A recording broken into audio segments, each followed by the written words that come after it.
also raised objections. So there were two rulings. One was given, another one was pending. So the one that I'm reading today was giving the background of what happened in court, and then another one you haven't given us to read it. So I agree to proceed with the one on jurisdiction that was raised by accused person at the time who were not represented. Citing section, while citing section 117 of the UPDF Act Cap 330, court ruled that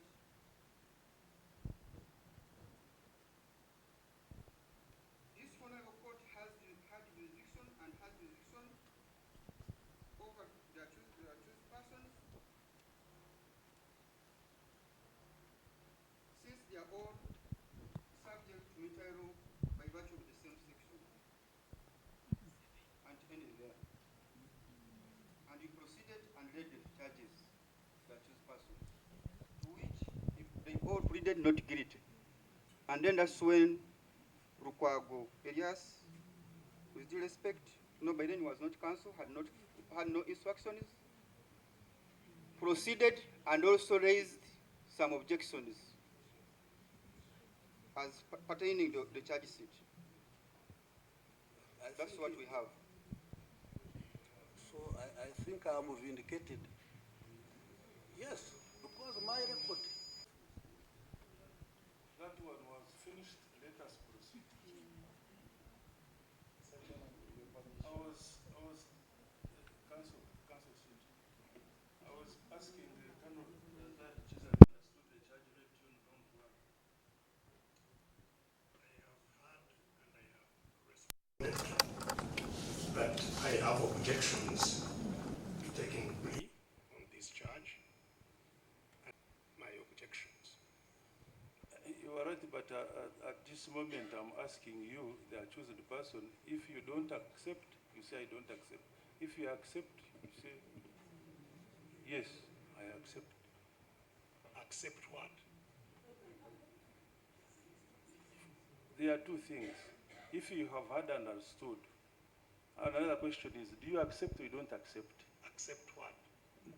Maybe be of help to you, Mr. Do Chairman. I plead guilty or not guilty? Or He has invoked Rule 23 on his behalf. Counsel Elias Lukwago to raise the objections on his behalf as he has asked us to do, instructed us to do. I think, sir, they are taking us backwards. That's back, it's true. It is, yes, it is a new charge. Now what if just now the one you are pushing for is corrected? Will he accept or he will not accept? So the issue is, we have read the charge sheet. It is the accused person to plead guilty or not to plead guilty, and then you can start from there. Mr. Chairman, with your permission, humbly, Mr. Chairman. Thank you very much, Mr. Chair. Mr. Chairman, my learned friend, the JA, rightly pointed to the court adopting rules of amendment of criminal charges, and also pointed out to any amendment which can be done which doesn't prejudice the accused person. That is correct, and it's on that basis that the court made a ruling regarding the amendment. My colleague will agree that once an amendment has been made, the process which was running before comes to an end and starts afresh with the new amendment. The charges we have now, clearly, from looking at the amended charge dated today and the one before, are distinct. So essentially what the prosecutor has done is to start again the process which started in November. So the objections which were made then, if any, cannot be carried on by infection to the current charge sheet. To the extent that the accused person has seen and has new objections, because this is now a fresh charge sheet, Mr. Chairman, as the JA will agree with me, they are entitled to make the objections. They might be boring, they might be the same, they might be repetitive, but in a dispensation when we are saying it is his right to make the objection. What we request is for court to listen kindly, and then also, as my learned friend has advised, and the JA, if we read together Regulation 23, kindly. Pleading to the charge, before pleading to the charge, the accused person may offer a plea to the jurisdiction. And if he does so, the accused person may adduce evidence in support of the plea, and the prosecutor may adduce evidence in answer to that evidence, and the prosecutor may address the court in answer to the plea, and the accused may reply. Mr. Chairman, Regulation 23(1) applies before taking the plea. It is not even saying at the time, it says before. It also says that the accused person may. When it applies may, Mr. Chairman, it gives the accused person a discretion.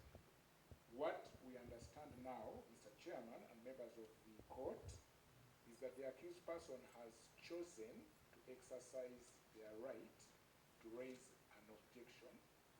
We have not listened to the objection because according to the accused person in the dock, he has asked his lawyer to make the objection. So my lord, in that regard, we would be inclined, if we are to agree that we follow this procedure of this court, we are enjoined to listen so that the state may respond, and then the court will make a pronouncement. That is what, Mr. Chairman, we understand from the clear. It is before. So, Mr. Chairman, when the accused is asked whether he understands, we understand that to be part of the plea-taking process. Yet the rule requires that before that process begins, he has a right to raise the objection. We humbly pray, Mr. Chairman, that we abide by this regulation. We kindly request, Mr. Chairman. Thank you, Mr. Chairman.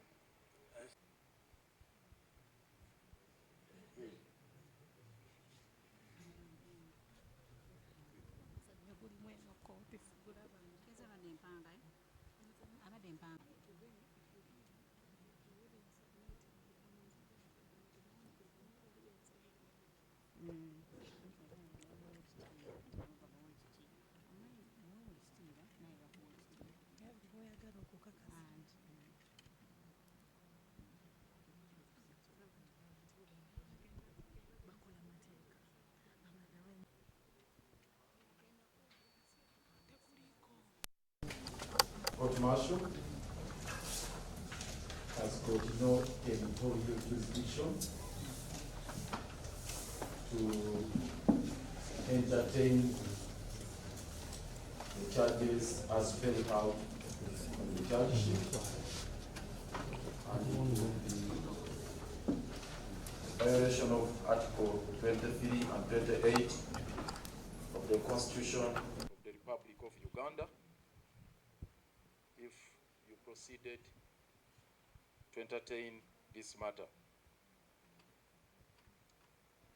Mr. Chairman, the Constitution confines the jurisdiction of this Honorable Court Martial to matters relating to offenses allegedly committed within the territory of Uganda. Mr. Chairman, under Article 23,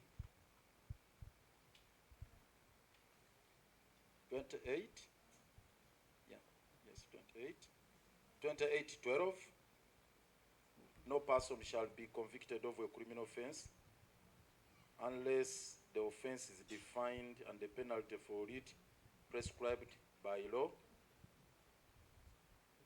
and also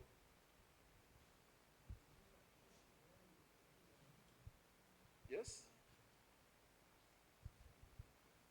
I'm coming to Article 28(7) as well. You read, if I may be permitted to make my case. No person shall be charged with or convicted of a criminal offense which is founded on an act or commission that did not, at the time it took place, constitute a criminal offense.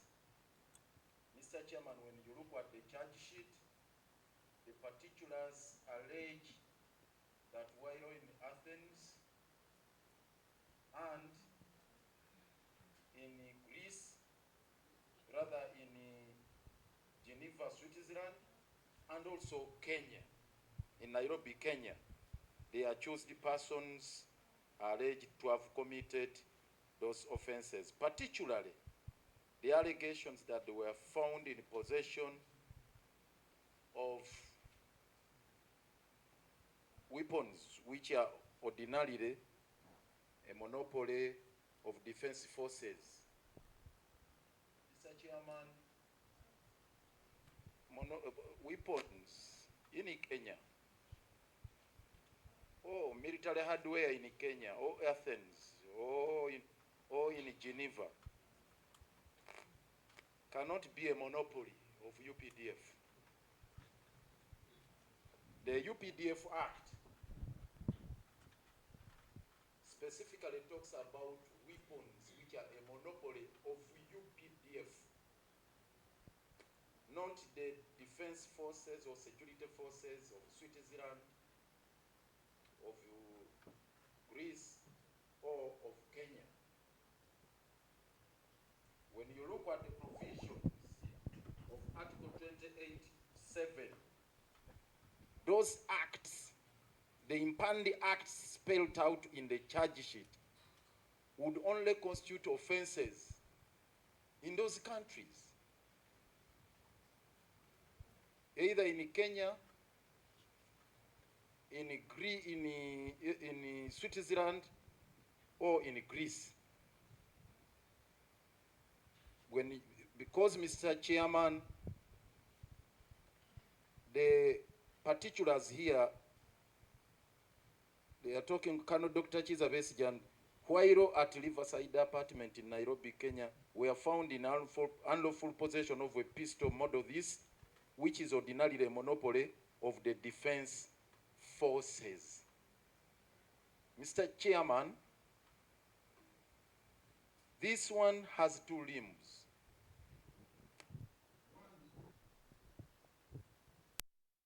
One, the defense forces are not defined. Are you talking about the defense forces of Uganda, of Kenya, of Greece, or of Switzerland? They are not defined here. And that touches on two issues. One of jurisdiction, but also on regulations, particularly Regulation 22.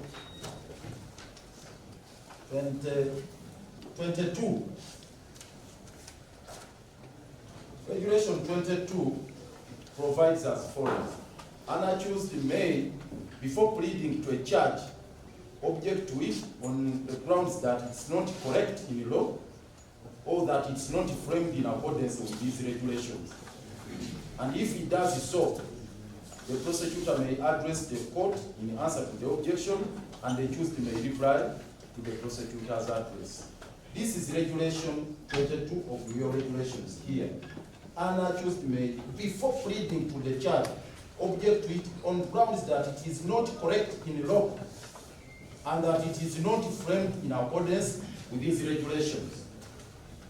So this is a defective charge sheet. This is our contention, Mr. Chairman, that it's not framed in accordance with the UPDF, rather with the UPDF Act. It's not framed in accordance with the UPDF Act of 2005 because it is purporting to to bring into the confines of this court, the jurisdiction of court, matters which relate to weapons of other countries, defense forces. It could be KDF, that is Kenya Defense Forces, or elsewhere. Because if it were a charge sheet relating to offenses under the UPDF Act, specifically they would state it here that contrary to a particular provision which talks about weapons which are ordinarily a monopoly of the UPDF. But here they are talking to contrary to defense forces. So the presumption is that this court martial has jurisdiction all over the world. That is universal jurisdiction. That whoever is found in possession of any weapon which is alleged to be a monopoly of defense forces, not UPDF, for defense forces worldwide, then this honorable court martial has got jurisdiction to deal with that. So that offense, regulation 22, and the charge sheet becomes effective. It's not correct in law. It's not framed in accordance with the. It's not framed in accordance with the UPDF Act. Then the other limb of the argument, Mr. Chairman, is in relation to the way the accused persons were transferred from Kenya and brought here. Mr. Chairman, our contention is that this honorable court martial has no jurisdiction whatsoever to deal with accused persons who are not processed in accordance with the laws of Uganda or who are handled in a manner that violates international law. And I will refer you to a number of authorities which we have here.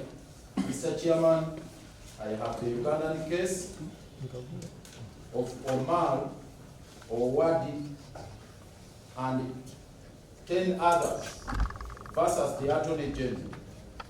It's a consolidated constitutional petition number 55 and 56 of 2011. But Mr. Chairman, here reference was made to a number of decisions that have been taken by other Commonwealth countries which we find to be persuasive. First of all, Mr. Chairman, they made reference to the case of Regina versus Horsefeld Road Magistrates Court. It's 1994,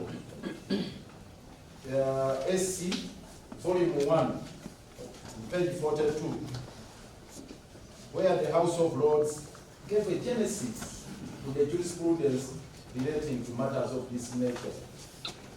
And this is what they had to say. English common law regarding irregular apprehension of an offender abroad and the jurisdiction of English courts to try such an offender was examined by the House of Lords in that case of Regina versus Horsefeld. The earlier approach of the English courts had been that once a suspect is in lawful custody in that country and charged with an offense which that court has jurisdiction to hear, the court has no power and is not concerned to inquire into the circumstances in which he may have been brought into its jurisdiction. It was no answer to a charge. That the extradition law of Kenya is similar to that of Uganda. That the Constitution of Kenya is similar in terms of right and the requirements of due process to the Constitution of Uganda. In both countries, due process is emphasized. And therefore, as has been ably demonstrated by Council Arias Lukwago, the fact that agents of the state of Uganda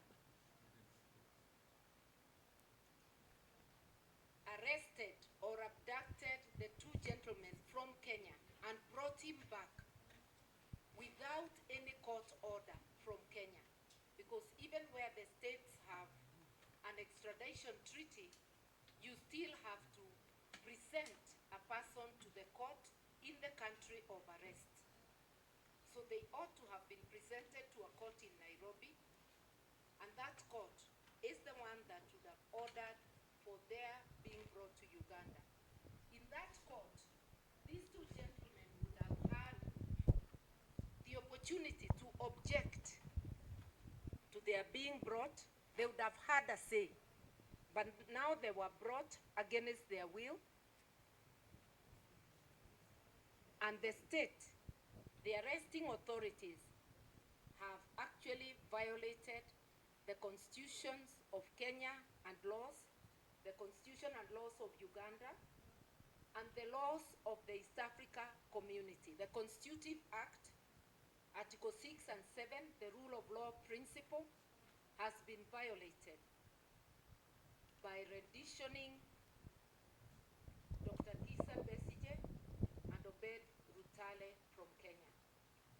What if the arms alleged to belong to defense forces belonged to the defense forces of Kenya? Would it be a criminal offense triable in Uganda? Those are the issues. That's why in each country, jurisdiction is territorial, within the territory. I know the UPDF Act does talk of beyond its jurisdiction, but that is also a constitutional question. If you look at the Constitution of Uganda, Article 126,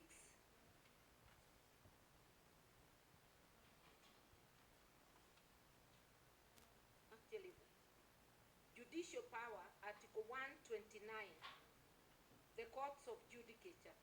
It's clear that judicial power of Uganda shall be exercised by the courts of judicature, which shall consist of Supreme Court of Uganda, Court of Appeal of Uganda, High Court of Uganda, and such subordinate courts as Parliament may by law establish, including Kabi's Court for marriage and divorce, and inheritance and guardianship.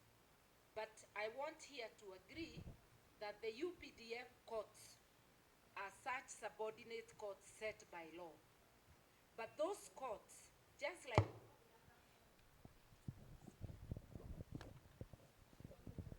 is limited to the territory of Uganda.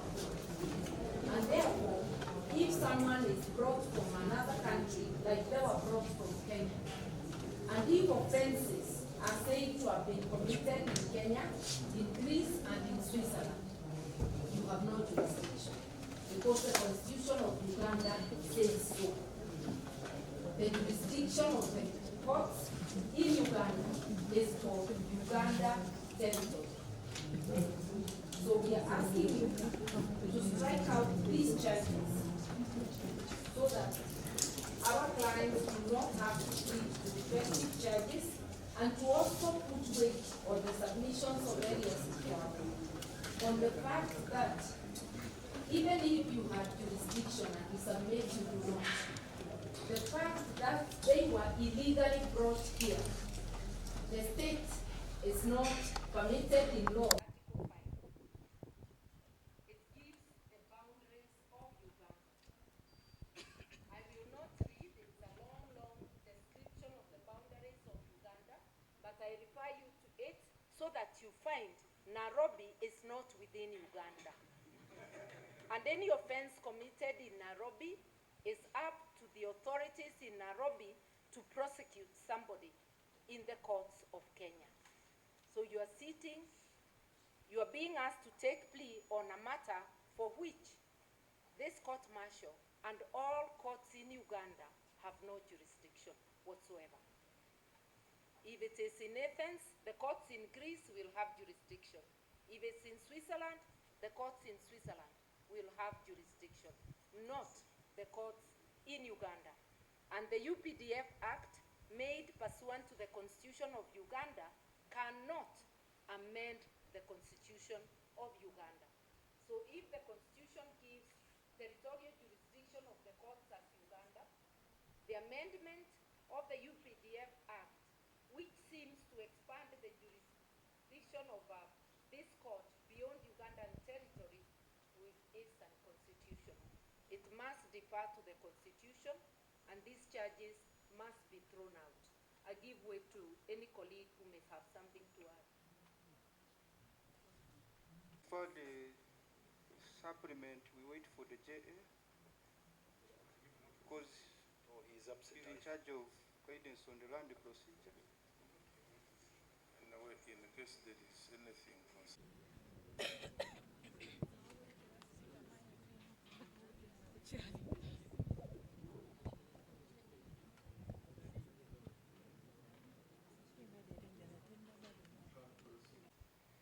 those two sections appear on the face of it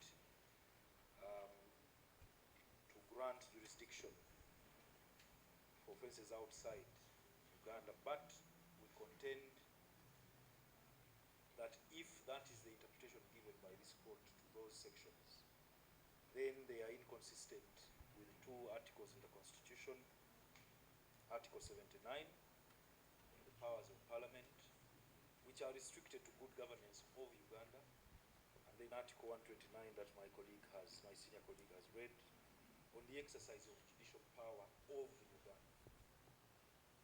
So the finding of the court, the view of the court is that those two sections do away with the objection that we are raising. We are giving advance notice that we will seek interpretation of those two sections compared to section.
As Mr. Karua put it, Section 208 of UPDF Act empowers us, which reads,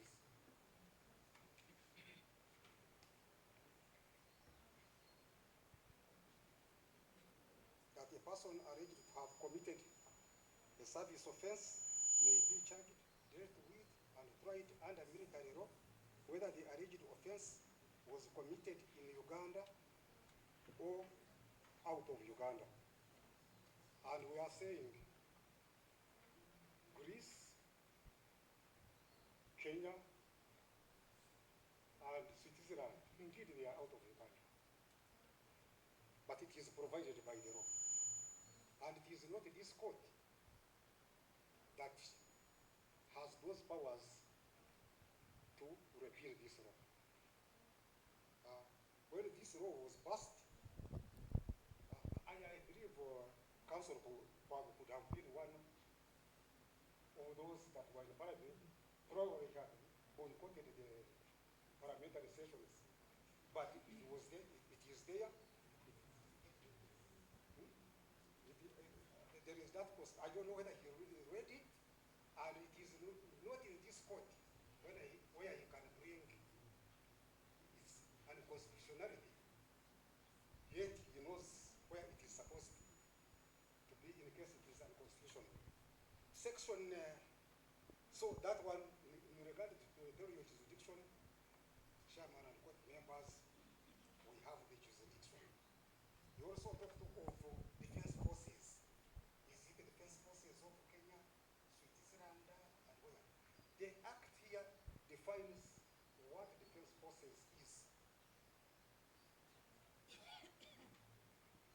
Section 2 of UPDF Act.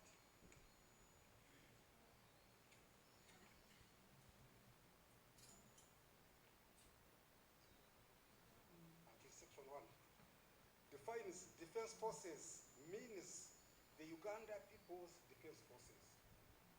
So these people, the suspects are charged under the UPDF Act. Therefore, there is no question of saying, are these Kenya People's Defense Forces? Is it a monopoly for Switzerland Defense Forces? The Act is very clear. Chairman and court members, Section 117G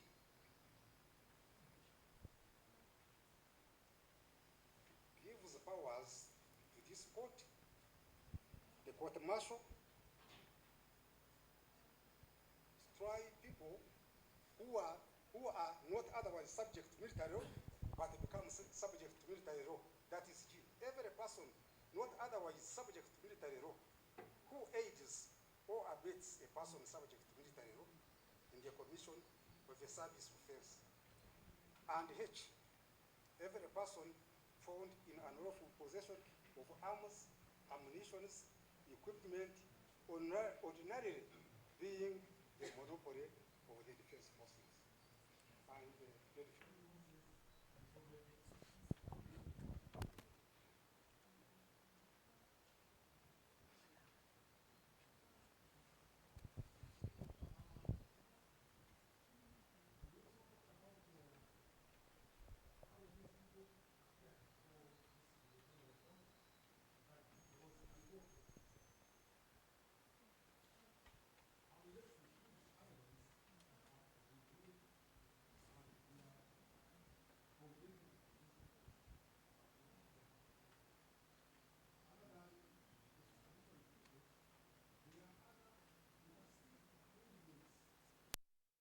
And in press, but between the two countries on border, is a border point to do with terrorism and security related matters. There is a memorandum of understanding between the two countries, and it is needed for those who are. So, to do with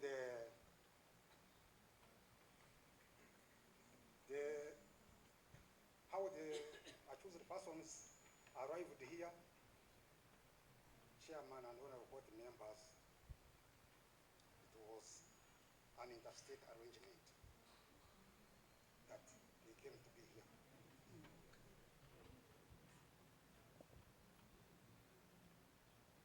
So the constitutionality question, Chairman and honorable court members, cannot be addressed by this honorable court in a case there is any provision of the UPDF Act that contravenes the Constitution, which I believe is not there, because Senior Counsel Karua was quoting the Constitution that it limits, it provides territorial jurisdiction, but she did not quote a particular provision. Territorial, no. So it is not applicable in this matter. I hand over to my colleagues. To respond to Honorable Elias Lukwago's submission on the propriety of the charge sheet regarding Regulation 22 of the UPDF Rules on Procedure Regulations. Honorable Lukwago is of opinion that the charge is defective and duplex, and said it does not comply with the regulation. Mr. Chairman and members, in making his case, he did not refer to which regulations the charge sheet does not comply with. Reading Regulation 22 that he cited, it talks about compliance with the regulations, these regulations regulations. And my lord, in the regulations, framing charges is governed by Regulation 6, Regulation 7, 8, and 9. And Council Lukwago has not shown how these provisions are violated by this charge sheet.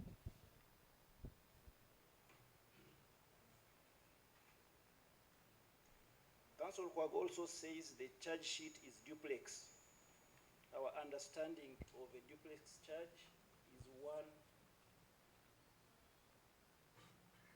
which introduces two charges in one count. But his submission has not spelled any such in this charge sheet. So we maintain that the charge sheet is proper.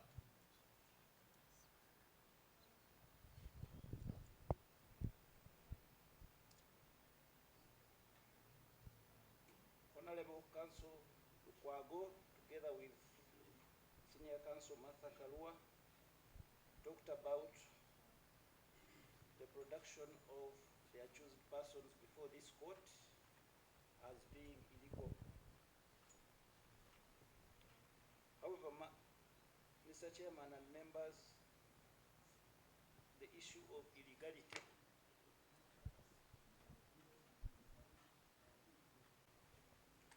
to the law in England, it is not the position in East Africa. The position in East Africa, we have case law. We have a Tanzanian decision of Mataka versus Republic. It's a reported East African case.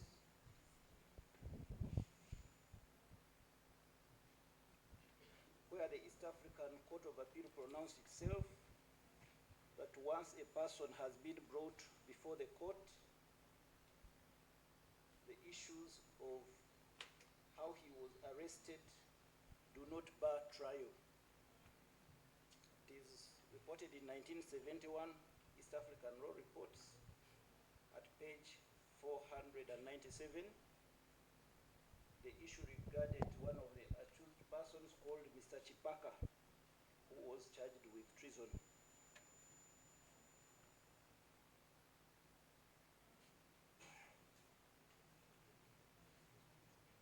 I also associate with my senior friend for the state about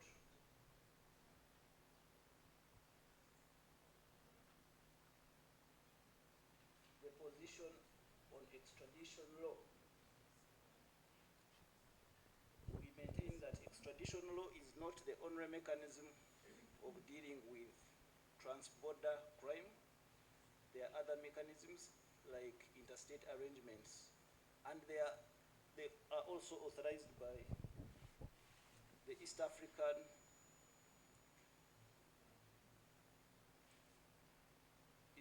protocols. Mr. Chairman and members, I invite my colleague. Which service offense means an offense under this act or any other act for the time being in force committed by a subject while subject to military law. Our Chairman, that is very important, especially subject. The House of Lords decision or the common law position, which has since changed. I find it strange that my learned friend in charge of prosecution of this case did not take keen interest in the Ugandan authority that I cited, which is Omar Awad. It's a 2011 Constitutional Court decision. I will give a copy to you, Mr. Chairman. But cited a number of Commonwealth decisions without proof. So I only mentioned a few. And specifically, he's talking about the one of Tanzania. Mr. Chairman, it is quoted out of context. It is also canvassed here, but it was distinguished in this particular decision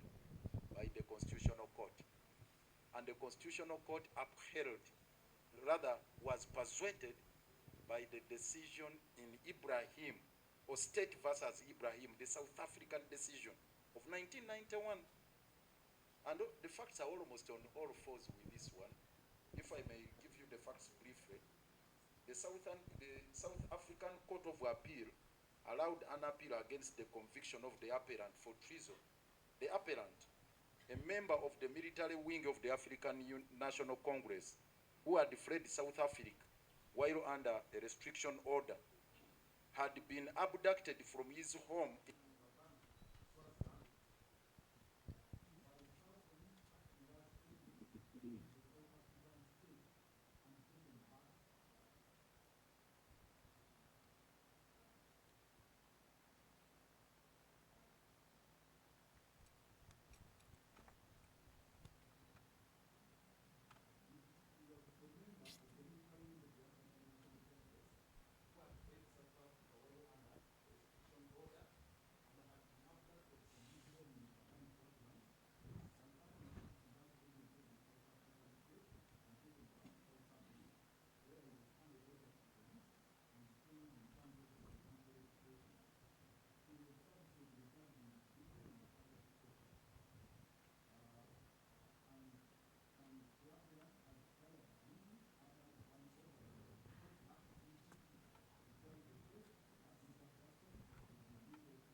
Finally, in that particular matter, is what I read earlier, that court has no jurisdiction to try a person who was abducted from another jurisdiction by agents of the state authority exercising power in the area of jurisdiction of the court.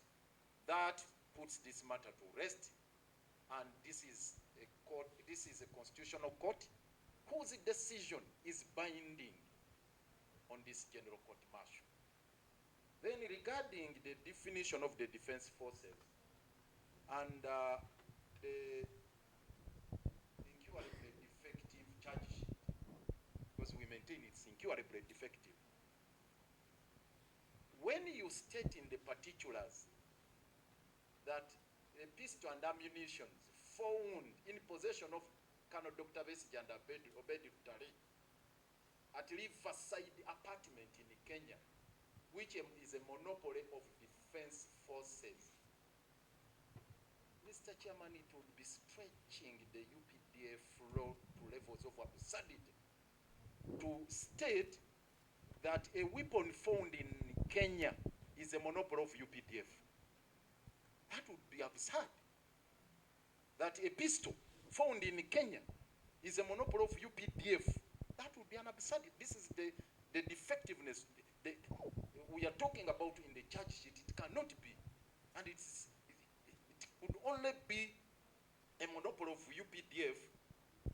And even here locally, by the way, Mr. Chairman, there are authorities to the effect that a pistol is not a monopoly, but those are matters that can be handled at a later stage. It's not a monopoly of the UPDF, a pistol and ammunition. Now, on the question of an MOU,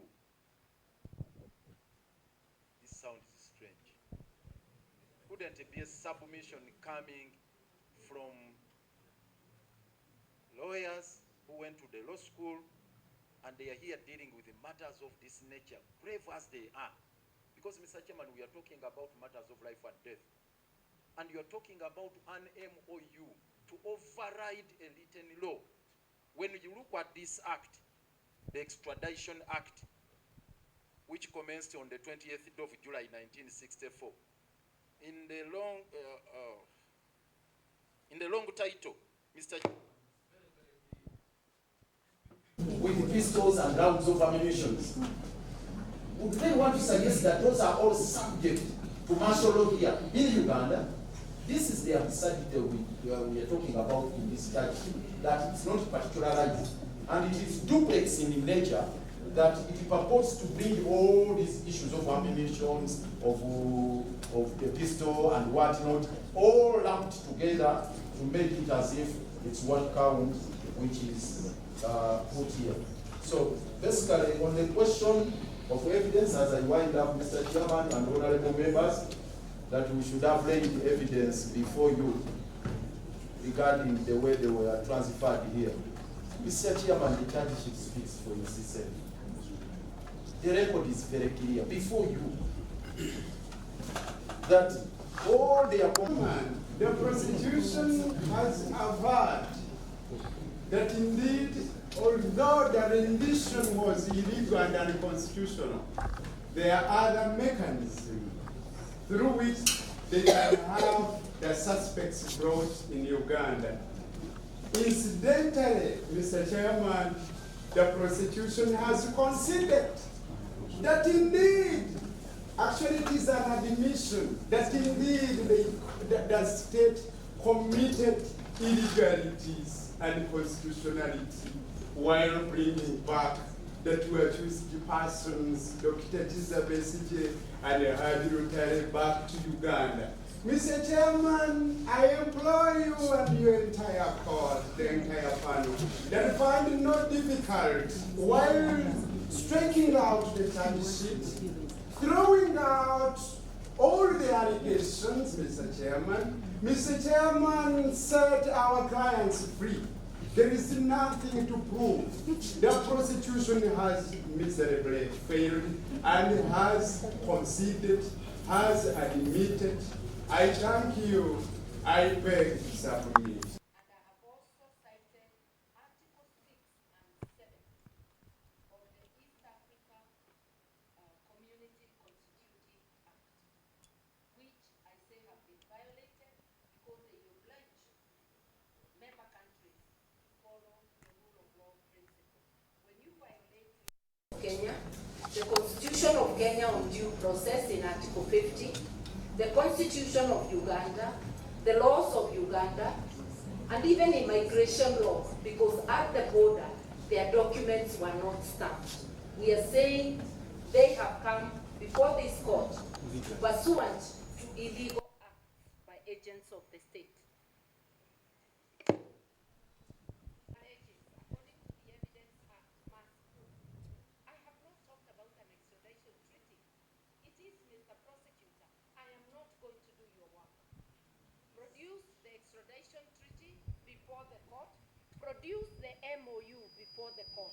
Do not try to get labor from me, free labor from me. And we are adjourning up to tomorrow as the court goes to rule on your objection.